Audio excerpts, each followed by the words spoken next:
What's up, everybody? Your boy Pat, back again with another edition of Second Take, where I talk tech and I speak sports. Today's topic of the day is NBA trading, and this is prior to the draft here that we have NBA trades going down. Normally you see a couple of trades during the draft.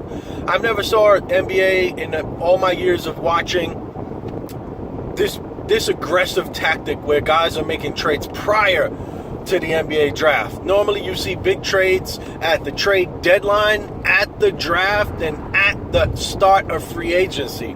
Never before have I seen this many trades go down prior to the NBA draft.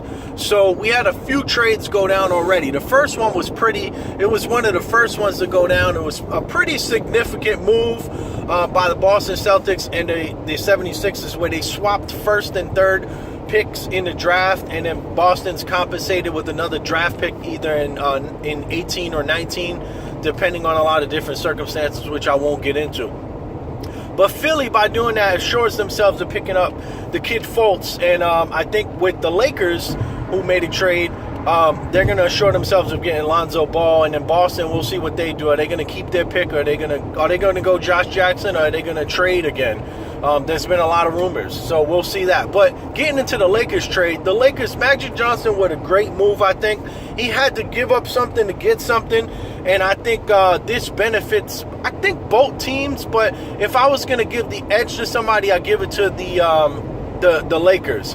So essentially, the Lakers sent Mozgov, who got like 40-50 million still on his deal, and the kid Russell, who was the number 2 pick, and I think he's going to be a good pick. I think he's got a lot of crap said about him, and whenever I watch him play, he seems to be a pretty good player. Yeah, he's not a true point guard, but who in the NBA is a true point guard anymore? Everybody's a combo guard, or everybody is a point guard, wants to be a shooting guard. So I'm not too stressed out about, how people have, what they've said about this kid. I think he's going to be fine in Jersey. But the Lakers get back on the back end. They got the Nets, Robin Lopez from the Nets, and they also got a second rounder. Now, the thing that was funny to me is I thought the Nets traded all their picks. I mean, Boston literally raped these guys about 4 years ago when they took all their picks, but I guess they gave them all the number 1s because they gave the number 2 to the Lakers. So maybe they got number 2 still left, but it's just amazing that the Nets just continue to give away draft picks, and ever since the Russian guys purchased them, yeah, he moved them to Brooklyn, and he got that deal done. But as far as basketball acumen, I don't know if he's the one calling the shots or his general managers are or whoever.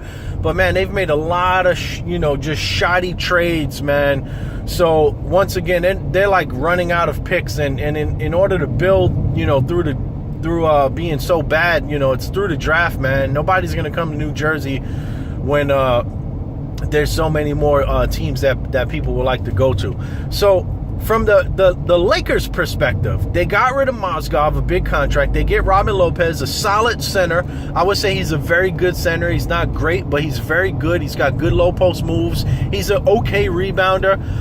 But the key with that move is they were able to shed Mozgov's 3 or 4 years left on his deal, and Robin Lopez is a free agent after this year that he's going to play for the Lakers. So they can wind up keeping him, or they can wind up just shedding his contract and making way for Paul George to, I guess, go to the Lakers, which he's told everyone. On the other side, the Nets got Russell. Now, he is a good player, but you have Jeremy Lin at point guard, so I'm imagining he's going to play off the ball and not be the point guard on that team, which may be a better fit for the Nets. So I would say that their backcourt is pretty set. Yeah, not one of the best backcourts in the league, but far from the worst. I would say they're probably in that 10 to 15 range of being top backcourts in the NBA. So I would say upper echelon. But they were able to, get a pick to the Lakers. So, I mean, overall, I would say I give the edge slightly to the Lakers because they have basically allowed themselves to be buyers in 2018-19 season, going into that season, which is next summer, not this summer. Now, the other trade that went down, which I really don't understand it from the Atlanta Hawks side, their perspective, but they traded Dwight Howard and the 27th pick to the Charlotte Hornets for Miles Plumlee, Marco Bellinelli, and the 41st pick. Now, those three guys Bellinelli, Plumlee, and the 41st pick, for me, don't even match up for Dwight Howard. But you also gave the 27th pick. So, essentially, you traded a 27 for a 41, and you trade Dwight Howard for Miles Plumlee and Marco Bellinelli.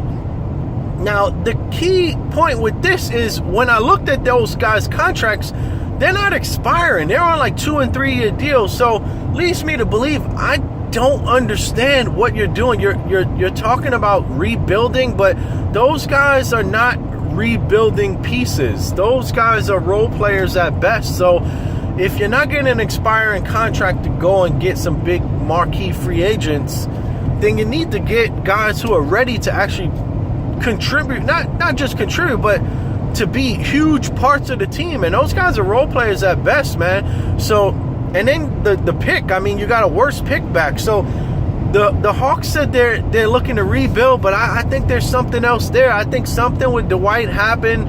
He may have voiced his concern of being displeased at the direction the Hawks are going, or something happened that we don't know about. But this trade is really just fishy from the Atlanta Hawks side to just give up on Dwight Howard.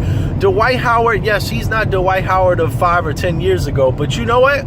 He averaged a double-double, man. He averaged 13 and a half points and I believe like 12 rebounds and almost 2 blocks, like a block and a half.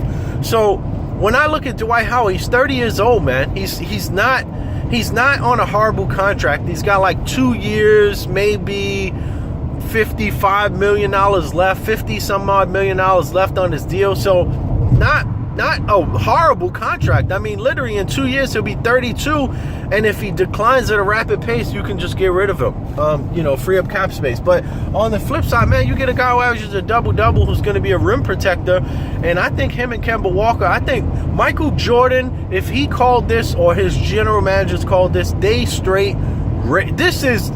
is the best one-sided deal since the Nets traded all their first-round picks to the Celtics. The Celtics raped the Nets back then for old Garnett, old Paul Pierce, old Jason Terry, and the Nets, I remember the owner saying that they were going to win within 3 years. Well, try you haven't won in your NBA history. So, yeah, I don't know, man, but these trades are pretty awesome. I'm excited to see how today is obviously Wednesday, so the day before the draft, but I'm honestly excited to see if Paul George goes to the Lakers and what the Pacers can get back. We'll see, man, but if the Paul George goes to the Lakers, they are still going to be able to sign a big player in the following summer, so it'd be interesting to see how fast the Lakers could assemble. I've always said they had a lot of good, young, talented guys on that team. Obviously, they traded Russell, one of them. But it'll be interesting, man. Will the Lakers get better before the Knicks do? Because the Knicks have been trying for a long time. And just really quick to touch on Knick rumors, let's trade Melo. But now Phil Jackson's like, let's trade Porzingis, and maybe he's just throwing that out there to get Porzingis to talk to them, because he's literally not had any contact with the team since the last game of the season, and he's called the Knicks dysfunctional, which I would have to agree, because there's really no direction of where they want to go. Are they trying to win today? Are they trying to win tomorrow? Are they building for the future? I don't know. It's kind of hard when you have 31-year-old Joakim Noah, which you gave $72 million, and then 31-year-old Courtney Lee, who literally didn't do anything last year. You gave him $48 million. And then you got 32-year-old Melo, who's actually, pretty, I would say, playing just under all-star level, and you want to trade this guy. But, he's got a no-trade clause, so he's got all the cards in his table. If you wanted to trade him, you shouldn't have given him that no-trade clause deal. But to trade Porzingis, they threw out a feeler to Phoenix for the number 4 pick and Booker. If the Knicks would have been able to turn Porzingis into that, I would have said do it. But, from Phoenix perspective, why would you do that? That's insane. This kid Booker dropped 17 points at 19 years old last year. And you're going to give him the number 4 pick when you'll probably swap 4 and 6, which is the Knicks pick, at best, I would say. But really interesting couple of days of trading here. So really excited to see what the rest of the next 2 or 3 days are going to bring. Maybe go into Friday with a couple more trades, but we'll see, man. Really, really interesting stuff. So anyway, that's my thoughts on the couple trades that's gone down so far. It's your boy Pat. Peace. Catch you in the next one.